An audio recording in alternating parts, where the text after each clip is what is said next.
fête partout à collation. Moi, je suis invité à victoire. Voilà, la victoire, tu es beaucoup de temps à tout. Ensuite, ça m'a fait que l'accident a monnaie à limiter. L'accident a battu, qui va porter à miner les types, parce que qui n'a pas mon combat. Moi, je vais s'arrêter à la zone. Je vais comprendre que tu n'as pas de l'avis. Tu n'as pas de l'avis, mamie a tendu ma fièvre. Atikali mutu nanda kwa existe. Na kama mtu nini? Siko tamu na yaje exanga. Atikali azala azati pa nini ndeko moko wana. Alobi kaka ngande mutu na bimi aka bande chrétien na genoa. Bi malgré ba yiri bango ba biloko bazali na ba téléphone ekeme na komi sinza be ko abimi. Azana kota monene pe na mukali pete yango leo kwa ngande. Okombe nzambe wana maboko.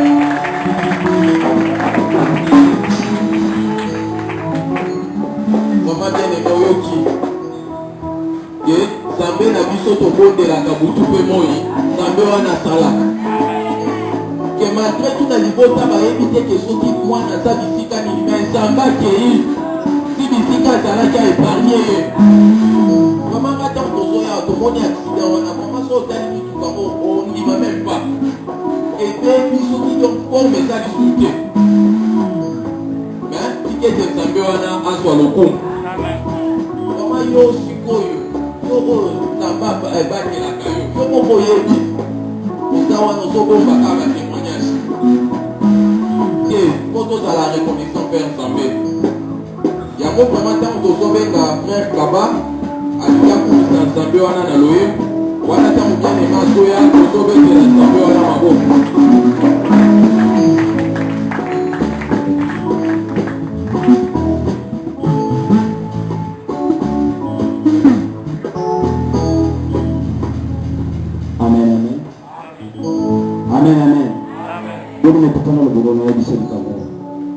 Zambato Kristo maboko, Zambato Kristo mingongo, pote toko misanzani. Namana mtu mususu akoti katikati na wewe shika, afanye ile kimya. Ine baoba sana maboko te bazo balingi Nzamba pesa wata maboko bakumisa na Nzambe. Mais yo Nzambe apesi yo maboko, apesi yo maboko na kumisa Nzambe. Yaona gani meda na kumisa Nzambe. Lowe bomoko na munoko na ngai.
Le sans effet.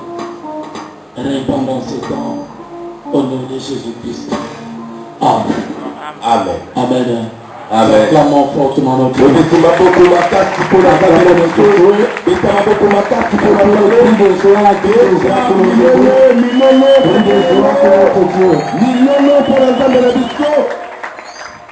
Que le Seigneur soit béni. Que le Seigneur vous bénisse. Est-ce que vous pouvez bénir les gens qui sont autour de vous? Soyez bénis au nom de Jésus.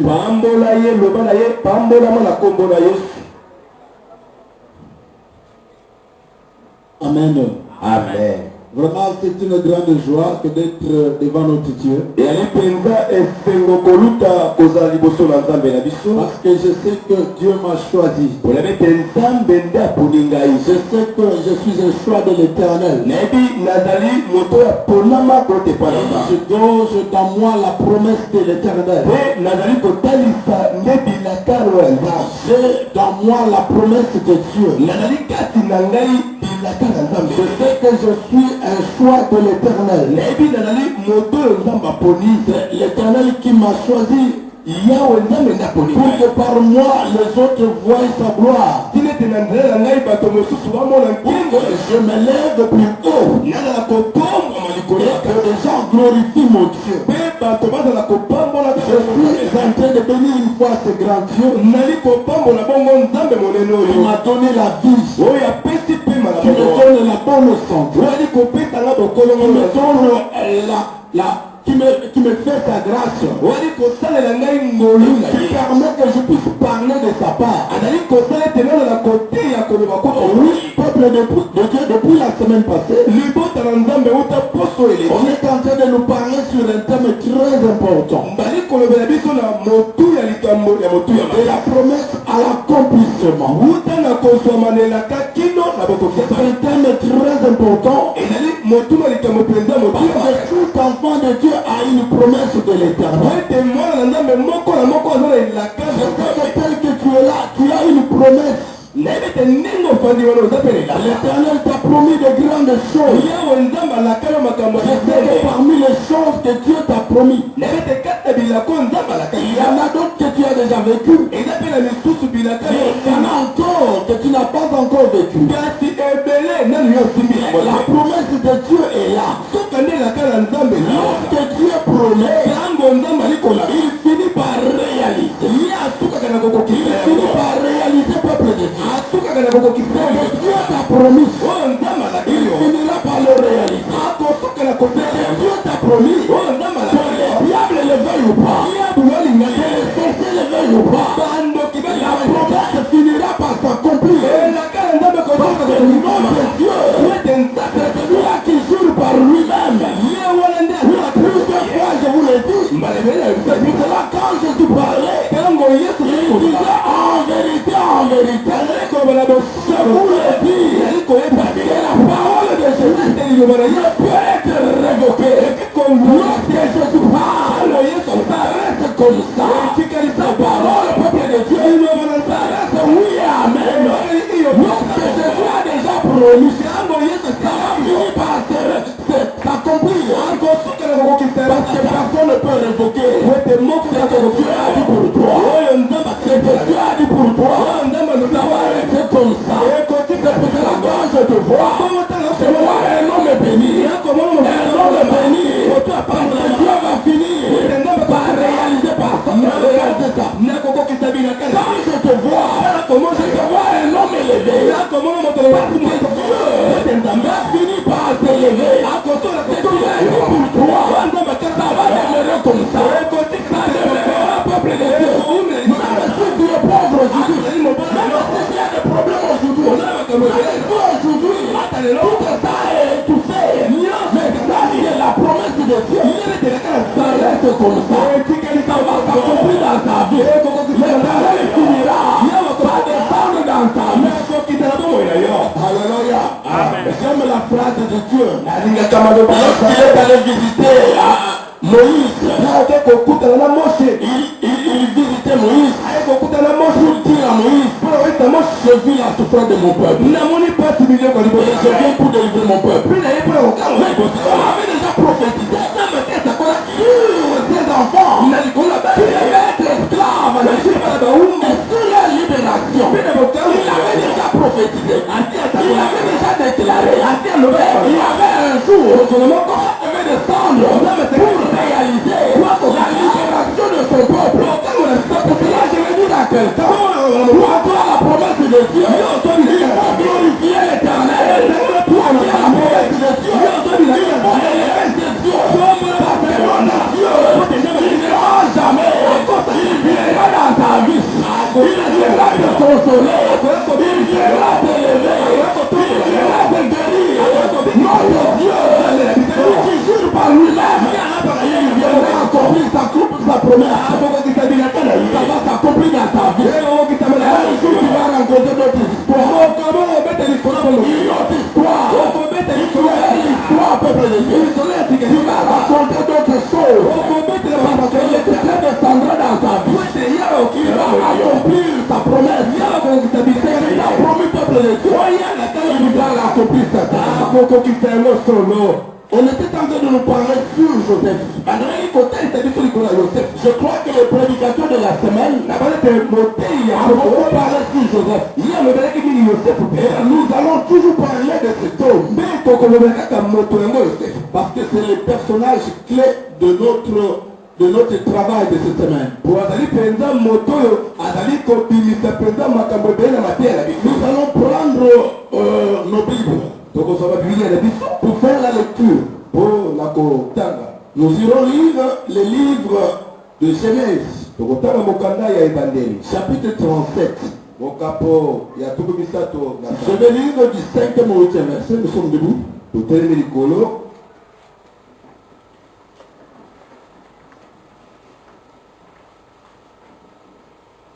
Je lis au nom de Jésus. Joseph eut un songe. Joseph a loti noto et il le raconta à ses frères. Il les haïr davantage. Il leur dit, écoutez donc ce songe que j'ai eu. Nous étions alignés des gerbes.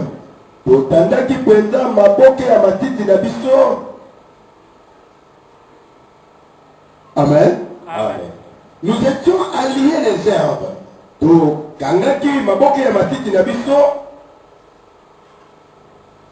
Au milieu des champs. Et voici que ma gerbe s'éleva et s'éteint debout.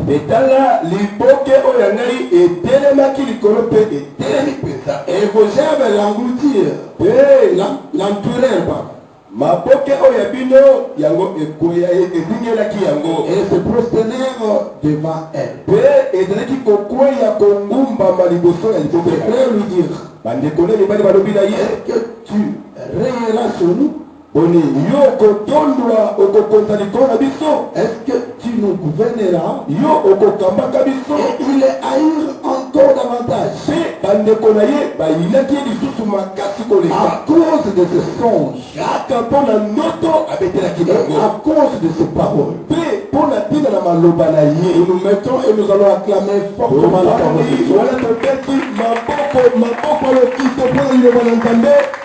de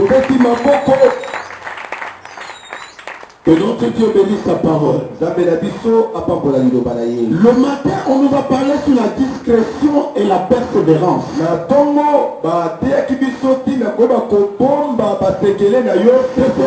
le sous-thème qu'on a développé le matin. La discrétion et la persévérance. La Bible vient de nous parler sur Joseph.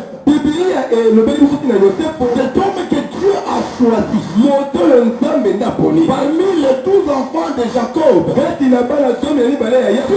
choisi Joseph pour pouvoir travailler avec lui, pour pouvoir faire sa promesse dans Joseph. C'était le choix de l'Éternel. Il a choisi dans notre pays le Congo pour pouvoir élever le peuple de Dieu, pour faire avec toi des grandes choses. Dieu a choisi Joseph. Le peuple de Dieu. Ce matin, c'est toi le choix de l'Éternel. Dieu a choisi Joseph. Et quand il avait choisi, la Bible dit ceci, que Joseph était en train de dormir. Il venait d'un songe. Alors je vais dire à quelqu'un, nous ne devons jamais bâcler nos songes. Ne faut jamais négliger tes songes. Tu as un songe, tu dois comprendre que c'est un message. L'Éternel est en train de te parler. Il y a un songe que tu n'as pas compris. Est-ce que c'est lui? Il y a le don de l'interprétation. Songe. Tu peux t'expliquer. Ton songe. Avait un songe. Il se lève le matin. Il commence à parler à ses frères. Il dit à ses frères, est-ce que nous sommes en train de dormir? Il y a un songe. Un songe extraordinaire. Nous étions en train de lier les gens au milieu des champs. Et ma chèvre s'était debout. Le hommes l'entouraient. Maboke Mosque Tingeli a été prosterné. Puis il dit qu'on goûte devant ma chair. Liboso, liboso. Qu'est-ce que son papa vient parler? Il avait déjà compris. Il ne connaît pas. Il y avait un problème. Il y avait la domination. Un problème de gouverner. Toi qui es notre frère, qui va diriger au Kamba. Qui va diriger au Kamba. Ami de ton père. Qui va gouverner au Kamba. La Bible dit ceci. Tes frères les haïs davantage. Ils vont commencer à les haïr. Le matin on nous a parlé. Le matin on nous a parlé sur la discrétion. La discrétion. Comment c'est que Dieu te parle? Quand Dieu te parle, ne lui faut pas le dire à n'importe qui. Il faut garder ce que Dieu te dit. C'est lui à qui tu dis cela. Tu ne le connais pas. Si je vis à l'église, même dans l'église de Dieu, celui qui est à côté de toi, tu ne le connais pas. Tu ne connais pas ton état spirituel. Le fond de cet homme-là, tu lui diras, Dieu t'a dit, est-ce qu'il va t'acclamer? Est-ce qu'il sera content du message que Dieu t'a donné? Alléluia. Amen. Alléluia. Amen. Moi je dis à l'église, que le message nous a appelé ça dans la bête de la robatité. Amen. Alléluia. Amen. Et ça le message nous a appelé ça, ce qui n'a pas dit à Kolobamola, na Elo, Atayo Kolobasu. Mais ce sont les messages de Dieu. Exactement. C'est Dieu qui a parlé. La Bible de Dieu, c'est lui qui te combat, tu ne le connais pas. C'est lui qui a un tour de toi, tu ne le connais pas. C'est celui-là que tu aimes beaucoup. Dans ce moto, avec qui tu manges. C'est celui-là qui te combat. Tu manges avec tes frères. Tu es là avec eux. C'est la même personne. Qui voulait sa mort. Nous devons faire attention. Faisons attention peuple de Dieu. C'est que nous sommes là. Les autres peut-être ne peuvent pas être contents parce que c'est de ce que Dieu a mis devant nous. Ce que Dieu a mis devant toi. C'est pour toi peuple de Dieu. Ce n'est pas pour une autre personne. Et je dis à quelqu'un, sois avec nous. Qu'est-ce que tu attends? La promesse que Dieu sur quelqu'un. Il ne faut pas être jaloux. Parce que même Dieu, il est le Dieu de tout le monde. Il a promis à quelqu'un. Il y a aussi une promesse pour toi. Il y a aussi une promesse pour toi. Car il élève l'autre. Il y a aussi un temps d'élévation pour toi. Aujourd'hui, l'autre va attendre demain. Parce que ton élévation viendra. C'est Dieu. C'est un Dieu de tout le monde. Il a un Dieu de tout le monde. Celui qui a élevé l'autre. Il doit t'élever. Ne faut pas avoir peur. Ne faut pas être haine contre ton frère. Parce que Dieu a dit qu'il va l'élever. Il va l'élever. Parce que Dieu l'a élevé. Si Dieu l'a élevé, c'est son jour. Je sais que Dieu m'appartient. Dieu m'appartient. C'est pour moi. Parce qu'il est élu aujourd'hui. Toi est béni. Et moi demain je serai aussi béni. Alléluia. Amen. Amen. Amen. Amen. Uninga pambo ni sepela. Ngaka no bagango. Lelo, sore mena azama voiture. Nzambe luka pambo na. Amen. Amen. Mais voiture wana biso no soto salela. Amen. Est-ce que vous comprenez? C'est notre bénédiction. Il ne faut pas être en haine. À cause de la bénédiction de l'autre. Dieu qui a béni l'autre, c'est toi aussi. Tu es son enfant. C'est un problème de temps. Tu n'es pas béni aujourd'hui. Dieu va me bénir. Il va me bénir. Ne regarde pas les voies par lesquelles l'Éternel viendra. Regarde seulement la promesse de Dieu. Je sais que Dieu va me bénir. Il va m'élever. Je sais que ça va rester comme ça. Il va me bénir. Il va me bénir. Le Dieu de la promesse, il reste fidèle. Il reste fidèle. Mais il y a une chose. Il a aussi besoin de ta fidélité. Il y a aussi de ta fidélité. Vous savez, l'église aujourd'hui, il y a beaucoup de gens qui sont fatigués. Beaucoup de gens sont découragés. Ils sont découragés. Ils ne voient pas la promesse. La Bible dit que chaque chose a son temps. Si la promesse de Dieu sur ta vie, c'est pas encore accompli. Que son temps n'est pas encore venu. Le temps n'est pas encore venu. Marqué par Dieu. Il descendra dans ta vie. Pour accomplir ta promesse. La peuple de Dieu. Il faut rester fidèle. À ton Dieu. Reste fidèle. À ton Dieu. Regarde dans l'amour de Dieu. Toujours aimer ce Dieu. Toujours ce Dieu. Lorsque tu aimeras toujours l'éternel, il ne va pas t'abandonner. Ce n'est pas bon. Ce que nous sommes en train de faire. Il y a beaucoup de gens qui sont découragés. Ils sont découragés parce qu'ils ne voient pas clair. Ils ne voient pas clair. C'est dit toujours à l'église. Il y a des gens qui se découragent avant juste leur bénédiction. Avant leur bénédiction. La bénédiction à côté. L'équipe et le peuple de Dieu demeureront dans la volonté de Dieu. Il a aussi besoin de notre fidélité. Il a aussi besoin de notre fidélité.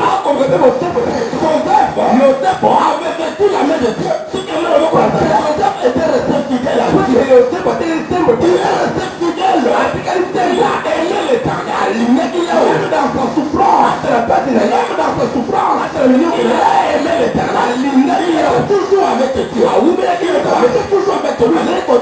Obéissant à la parole. Un homme qui a aimé Dieu. Un homme qui Dieu avait aimé. Alléluia. Amen. Le deuxième livre que nous allons lire, c'est toujours dans Genèse. Et ça, le 39e chapitre. Du 15e, du 10e au 15e. Ici, la Bible va nous parler de la fidélité de Joseph.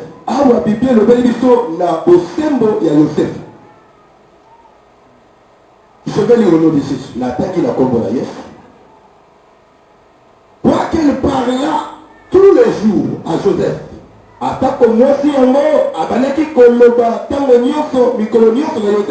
Il refusa de coucher auprès d'elle. Avec elle.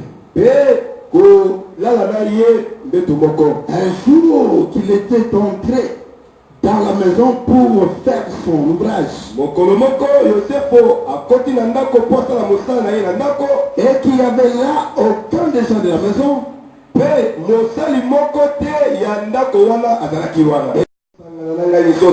Il lui laissa son vêtement dans la main. Et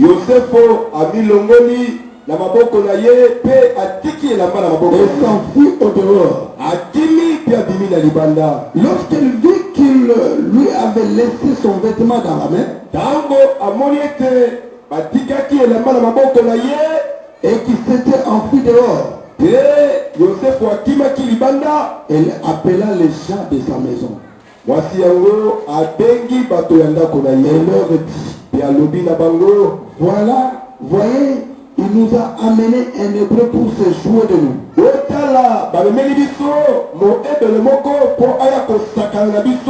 homme est venu vers moi pour coucher avec moi.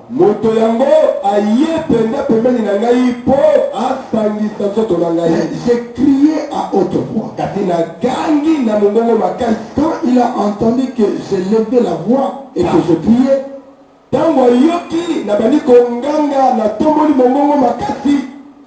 il a laissé son vêtement à côté de moi. Et s'est enfui dehors. Amen. Amen. Amen. Amen. Que Dieu bénisse sa parole. Que l'Éternel bénisse sa parole.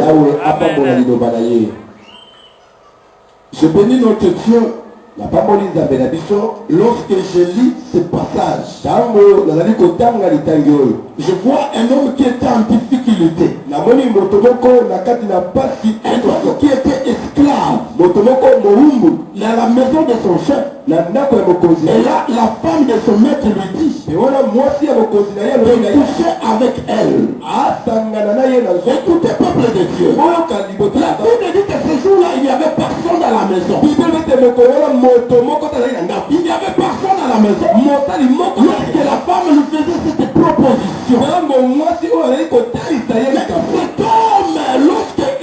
voyait la femme, il ne voyait pas encore l'avantage que la femme lui proposer.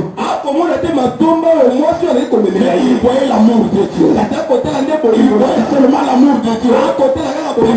C'est comme même en esclavagisme. Il regardait l'amour de Dieu. Lorsqu'il était dans la prison, il voyait l'amour de Dieu. Il y a beaucoup de chrétiens. Ils sont en difficulté. Ils ne bafouent l'amour de Dieu. C'est l'amour de Dieu. Ils ont des problèmes. Ils renoncent à leur chrétienté.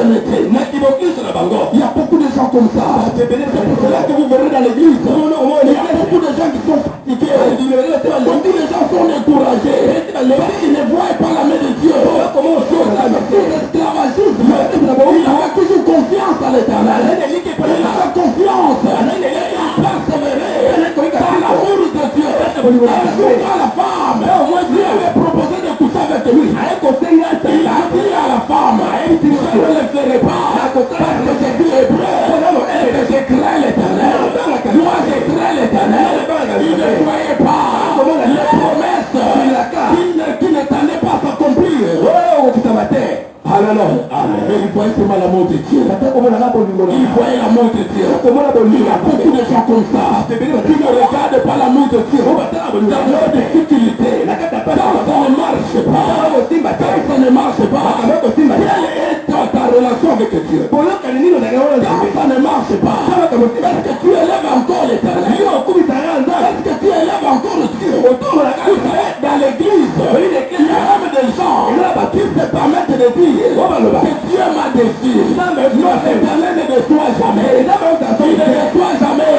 Il est toujours là.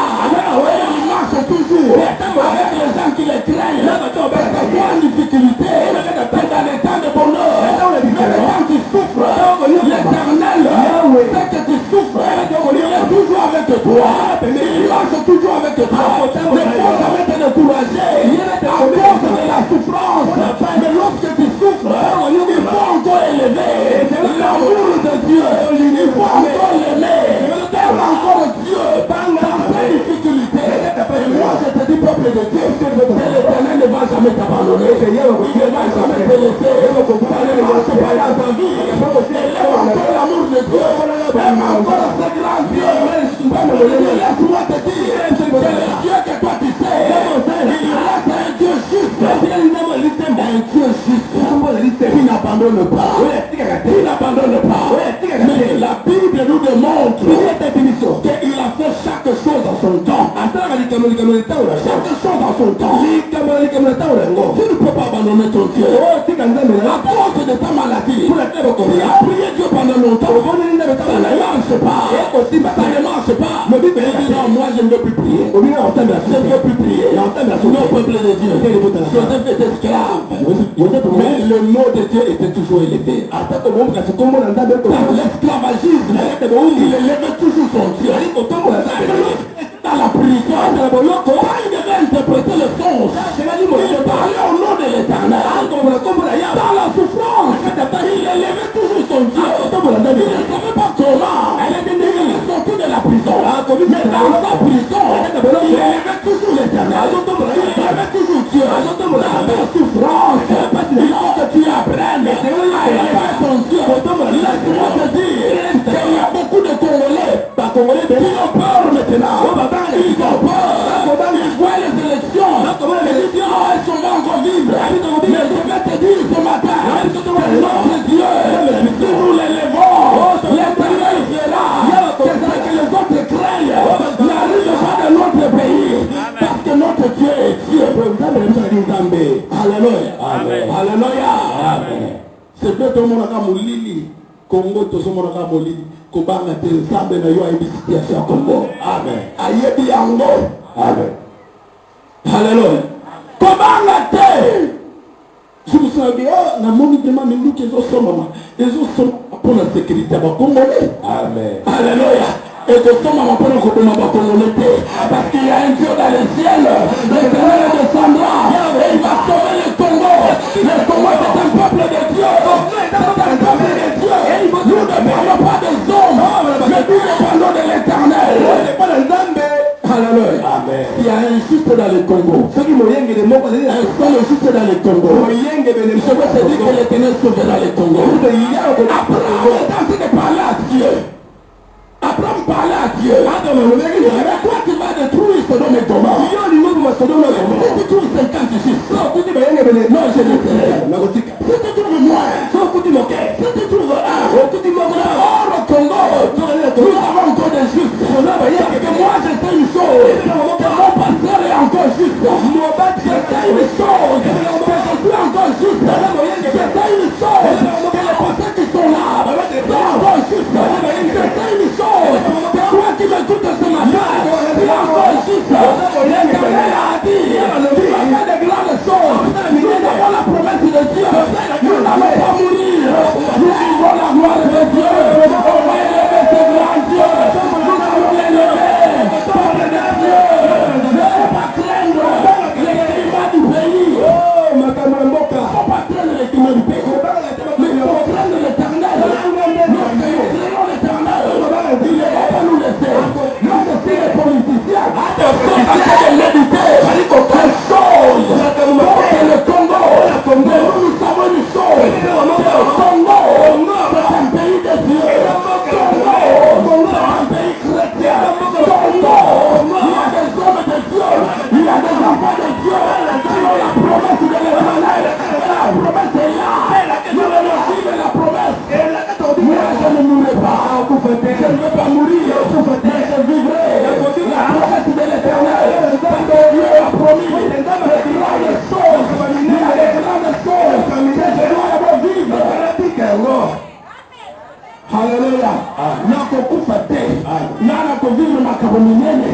Soki bakoza méditer mabe contre Congo etali bango. Na etali nga te parce que nana zo dépendre na Nzambe. Nzambe ya promesse akosaka te. Nena lobaka kotombola nga na komona yango. Na komona yango kokokisama. Na kotatola Nzambe. Parce que Nzambe na nga akosaka te. Amen. Voilà Jésus. Alléluia. Amen. Mais il y a une chose, Dieu a besoin de notre fidélité. Il a besoin de notre fidélité. Nous devons rester fidèles à Dieu. On doit persévérer. Restons dans l'amour de Dieu. Marchons dans la Christ. Alléluia. Ce qu'Azalanga Alléluia. Pourquoi l'ensemble Azalaki na Joseph na prison? Nani a posé côté les médaillés? Attends, bakosela ke makambo bakosela makambo bazomeme na prison azolela mais nzambe atika ki ete nzambe akelaki na ete na prison parce que promesse esengelaki eza nini ekokisama peteleko baboko makasi milio Zamboro aza malade Joseph a dit ça. Joseph alobi boye moi je ne veux pas coucher avec toi parce que je suis hébreu et je crains l'Éternel. Il était un homme fidèle malgré son esclavagisme, malgré cette utilité. Il a dit je dois craindre l'Éternel. Peuple de Dieu, restons fidèles. Restons fidèles à ce Dieu. Si nous sommes fidèles à Dieu, l'Éternel ne va pas nous laisser. Il ne va pas t'abandonner. Une année, je crois vers 1999. Là, mon bout, 1999, voilà. Je suis allé prêcher la parole de Dieu à Brazzaville. Là, où t'es côté, il y a le Brazzaville de la Brazzaville. 99 ou 2000. 99 ou 2000. Les Brazzavillois nous disaient, à Brazzaville, nous n'avons pas compris comment au Congo, pour y éviter le Congo, au moment qu'on attendait que de grandes choses, puissent se réaliser au Congo. Pas bombardé. Nous n'avons pas compris comment ça s'est passé comme ça. Et il y a des gens qui disaient, nous allons voir où est-ce qu'ils vont fuir. Nous allons fermer nos frontières. C'est une chose. Attendez que nous puissions fuir les choses. Il ne savait pas que nous avons quelque part où fuir. On devait fuir entre les mains de Dieu. Mais celui qui est entre les mains de Dieu, personne ne peut le toucher. Celui qui est fidèle, il est entre les mains de Dieu. Entre les mains de l'Éternel. Entre les mains de Dieu. Et personne ne peut lui contrôler. Personne ne peut le détruire. Il y a une promesse. Celui qui a la promesse ne meurt jamais. Il ne meurt jamais. Il a la promesse. La mort se réalise. Toi qui as la promesse, il faut refuser de mourir. Il ne faut pas mourir. Toi qui as la promesse, il ne faut pas faire le testament.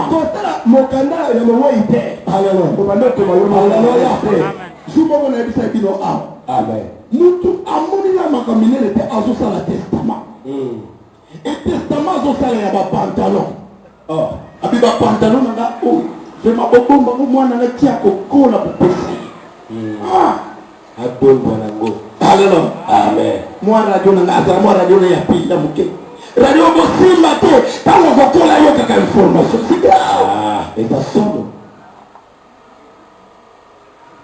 Il ne faut pas mourir, peuple de Dieu. Mais il faut attendre de grandes choses. L'Éternel t'a promis. Parce que tu es quelqu'un. Tu dois être élevé. Tu dois vivre la main de Dieu. Tu dois vivre la main de Dieu. Lorsque tu mourras, tu dois laisser des grands biens. Tu laisses des grandes choses. Il est malheureux. Il n'a pas de nom comme moi de mourir. Alléluia. Amen. Nasoki nzamba lubina kupale na kufa na souci bini. Otiki bana libanda ozata na nakute naku ya pa ozana wote.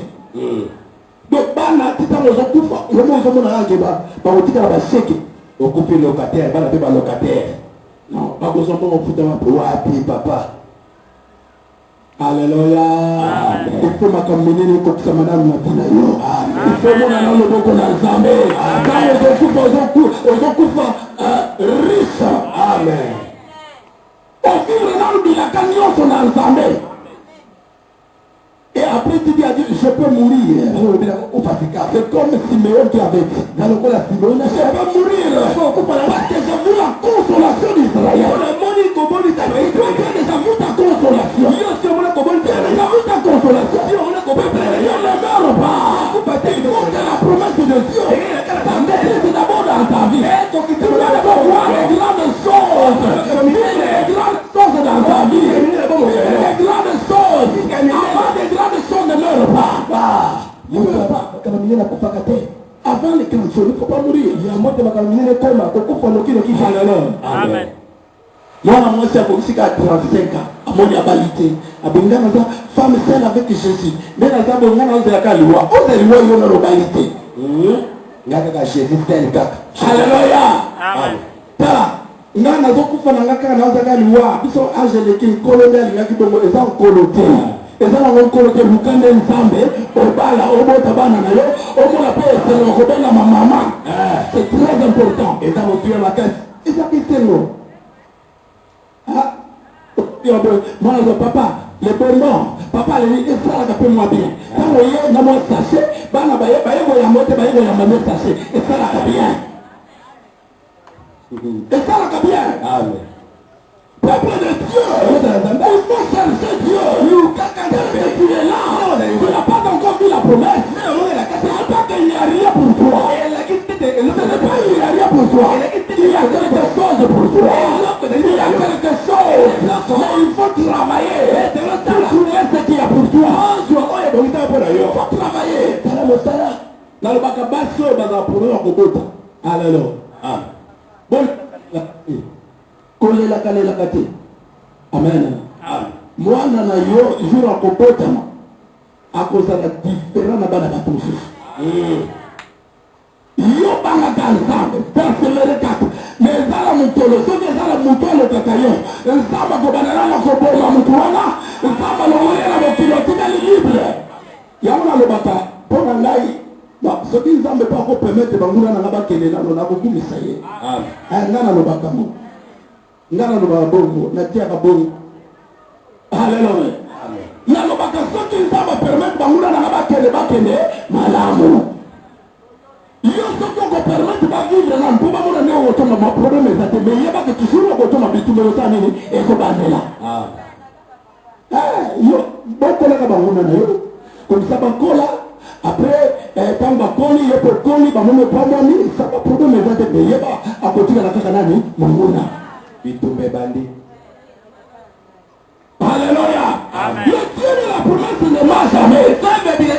Mais il a besoin de notre fidélité. L'homme est fidèle à Dieu. L'éternel ne l'abandonne pas. L'éternel ne le laisse jamais. Il faut rester fidèle. Celui qui est fidèle, même quand il est combattu, il y a la main de Dieu devant nous. Il y a la main de Dieu devant nous. L'éternel veut sur toi. Si nous vivons, ce n'est pas par notre effort, ce n'est pas parce qu'on sait se protéger, mais parce qu'il y a la main de Dieu. C'est pour cela les gens qui te combattent, ils ne savent pas te détruire. Quand tu es fidèle, la main de Dieu sera toujours sur toi. Et les gens qui te combattent, ils ne sauront pas te détruire, parce que Dieu restera avec toi.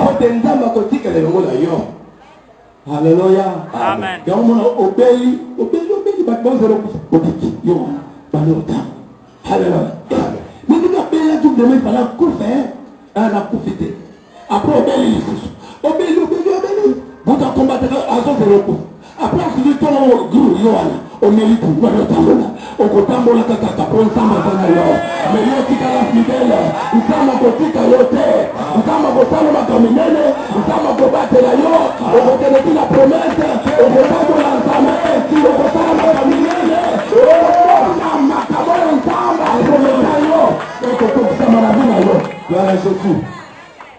Alléluia. Faut jamais avoir peur. Moi j'ai la promesse de l'Éternel. Il faut d'abord conserver la promesse. Il faut garder la promesse. Et il faut toujours savoir que Dieu t'a promis des choses. Et une fois lorsque tu peux, il faut aussi prier pour ta promesse. Alléluia.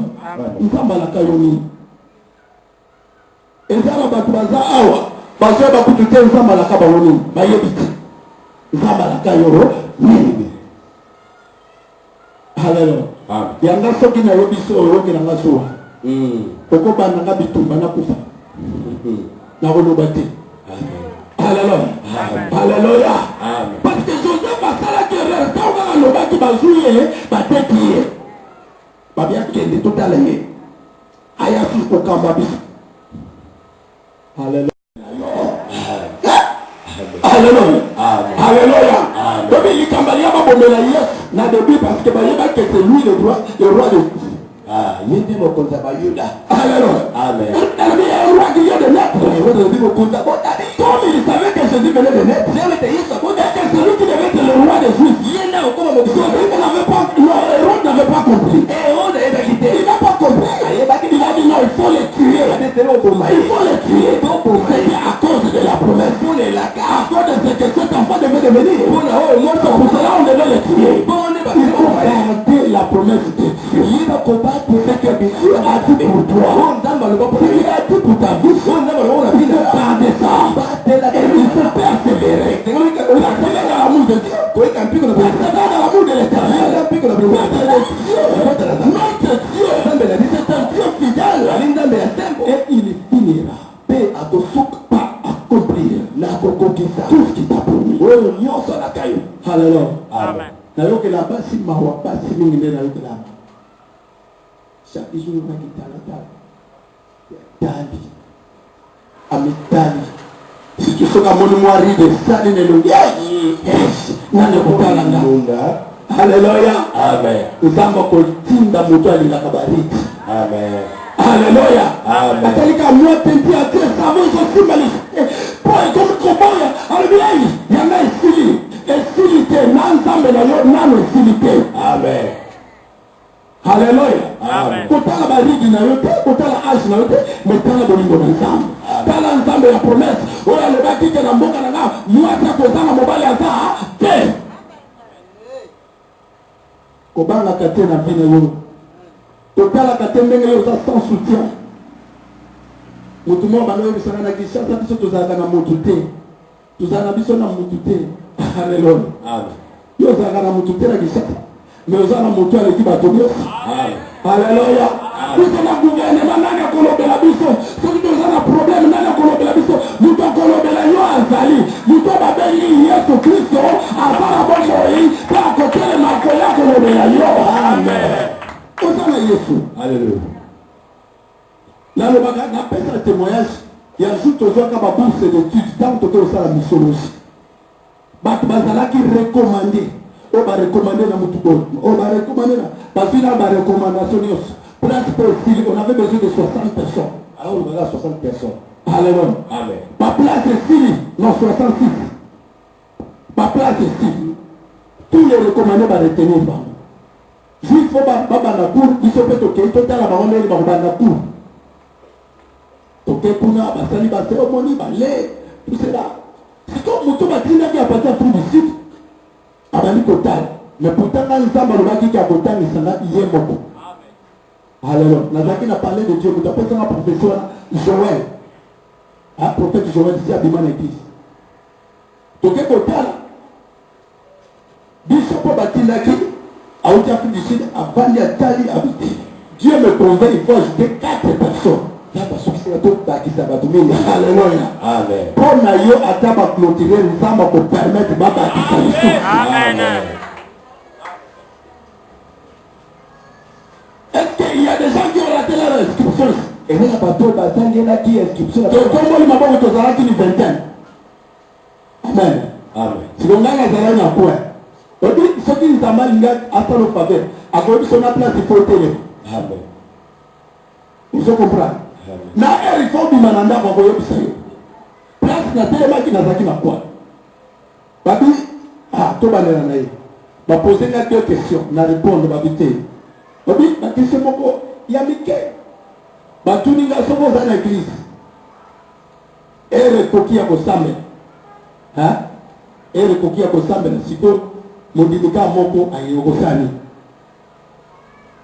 amen amen question moko ya pamba na bina ko bana prier ata to sale la ngote ata to c'est la bino mais na lobi na bana prier amen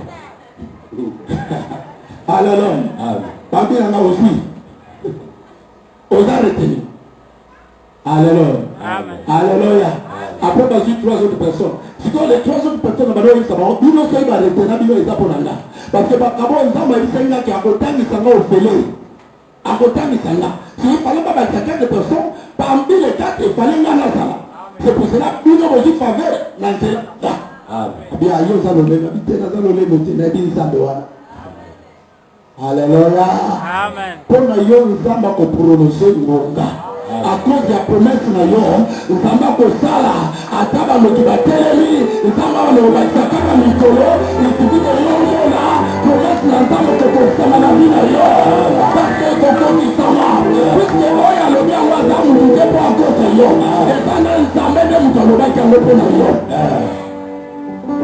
mais reste fidèle à Dikala de Sembo Panazambe. Reste fidèle. Dikala Sembo. Qu'est-ce qui te sépare de l'amour? Et là, pour nous, qu'est-ce qui fait que tu sois lourd comme tu es devenu? Ligne comme ça, il tournait au côté. Il y a beaucoup de gens pendant la semaine où on ne voit plus. Vous allez te dire que ta poste va y avoir. Nous ne le voyons plus. Qu'est-ce qui fait que tu deviens lourd? Et là, pour nous, c'est comme au tu attends la promesse de Dieu et la Canada. Alléluia. Amen. Tu vas prier. Tu vas renouveler ton engagement. Tu vas dire Seigneur, tu m'as appelé au Bengala pour te servir. Et chaque jour, je suis dans la joie lorsque je suis devant toi. Donne-moi la force. De pouvoir te chercher davantage. Donne-moi le courage de pouvoir te chercher. Crée encore à moi l'amour. Nous allons prier. Prions pour Jésus. Prions. Crée à moi l'amour, Seigneur. Donne-moi la force de te chercher. Fais dans la tête. Oh Seigneur, ne laisse pas. Ne laisse pas Jésus. Ne me laisse pas. Je veux t'aimer là-bas. Quelles que soient les vicissitudes de la vie, quelles que soient les difficultés, je vais encore t'aimer. Yesu, je vais t'aimer. Je vais t'aimer. Je vais t'aimer jamais. Je voudrais chaque jour me retrouver devant toi. Je veux faire ta volonté, Jésus. Ne me laisse pas. Yes. Prions pour bien de Dieu.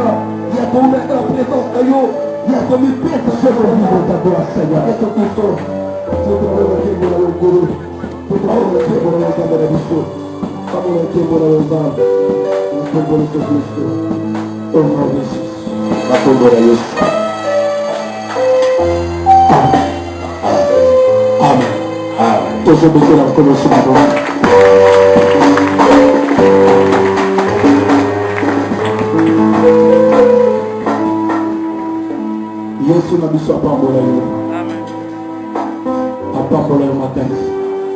Tozosimba ba offrande. Simba ba offrande. Zambi.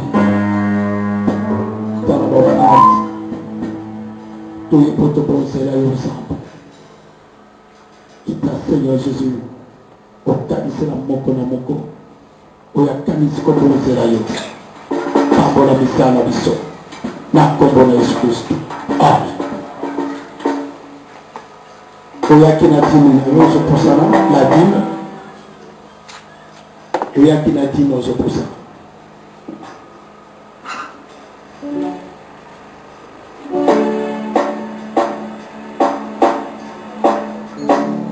Oyaki na dîme ozoposana. Jésus.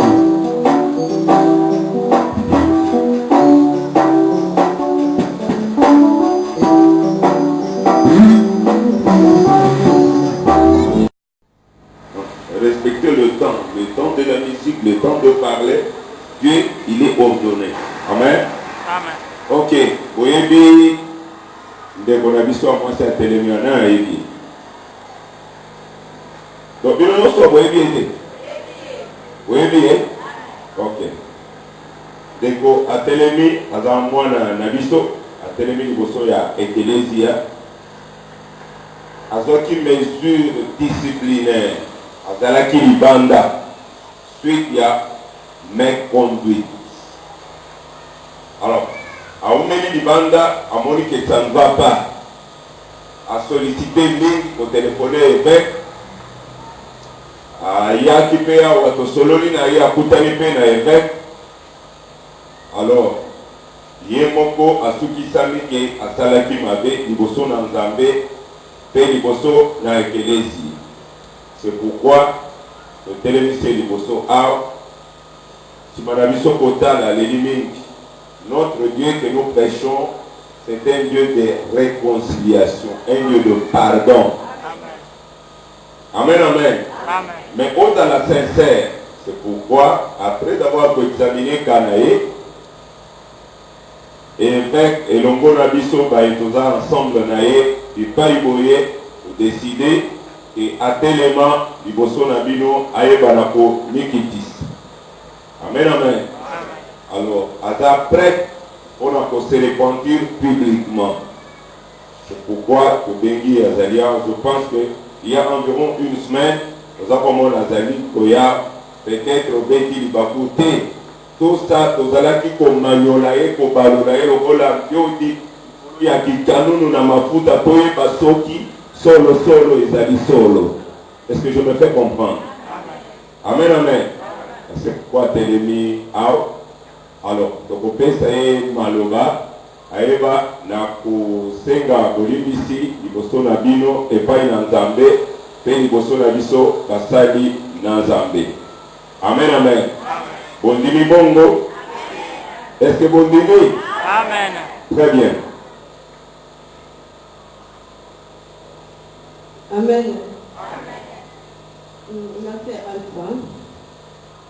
La église qui est Nzambe, pe liboso ya évêque, pe na basali na nyonso, pe liboso na mama ba papa, bayaya pe baleki nanga, ona salaki nasalaki mabe, kozala libanda église, na mitungutani makasi, na nyokwami koleka kutu ke bapara nanga kutu oyo babotanga. Ako namona ete ke kozala libanda église eza malamu te, susi esalaki nga napelaki makasi. Kozala bapara nanga molimo, otuka esalaki mabe te. Natambolaki makasi na bandako bapaster nyonso ya EJCC mpona poseka nanga. L'évêque apemetaki kokutana na ngai, to namona lokola lola efungwami mpo évêque apemetaki ayoka nga mpona lobo. Yango na kosenga bolingisi na miso ya Nzambe, na miso ya baserviteur nyonso, mpe na miso ya papa na mama, bolingisa nga nazaka mwana esalema te. Donc yelango lisusu te, soki ezokami loba te nabalaka na EJCC, mais ka pamba boye ozonga masi ya ntango.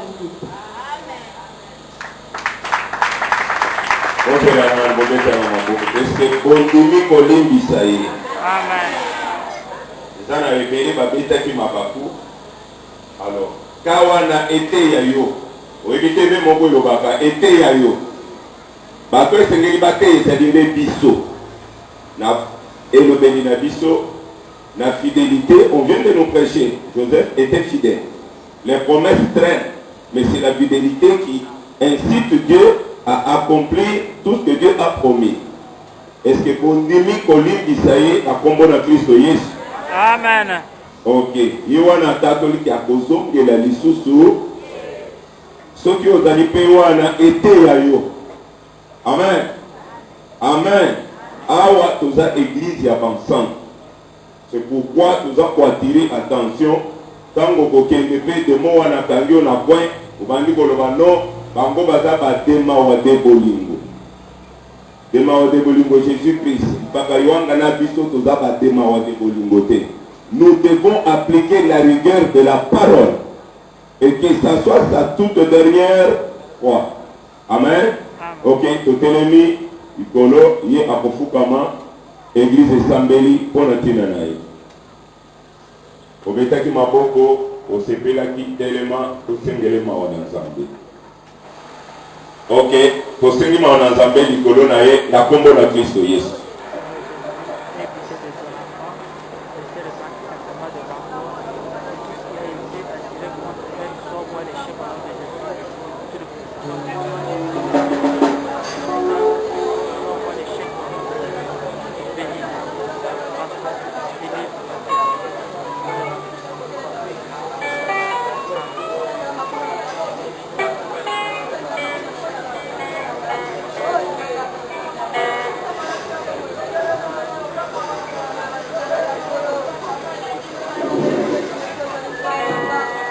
Amen.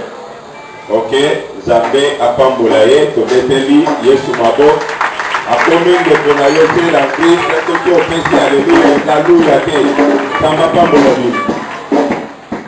Nzambe aza lokomo esenga komona susu ser alpe. Amen. Amen. Amen.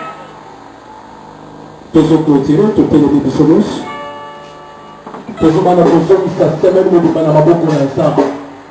Yebisa Nzambe abatela yo Nzambe abongela bitumba nyonso ya molitene balongola basika na nzela na yo likolo ya bana na yo likolo mobali na mwasi na yo Nzambe apolwa na molia na yo ngona Nzambe elata biso tosambeli na kombo na Yesu mpe tomizongisi na maboko na yo tozosenga Nzambe okita kati na bomo na biso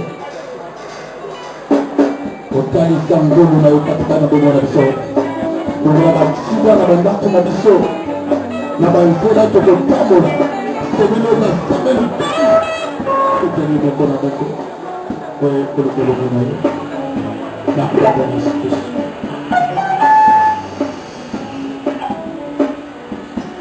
Batela libota oyo ungela biso bitumba nyonso ngoni na yo nzambe elanja biso na kombo na Yesu Kristo. Amen. Nzambe na ngo wapambola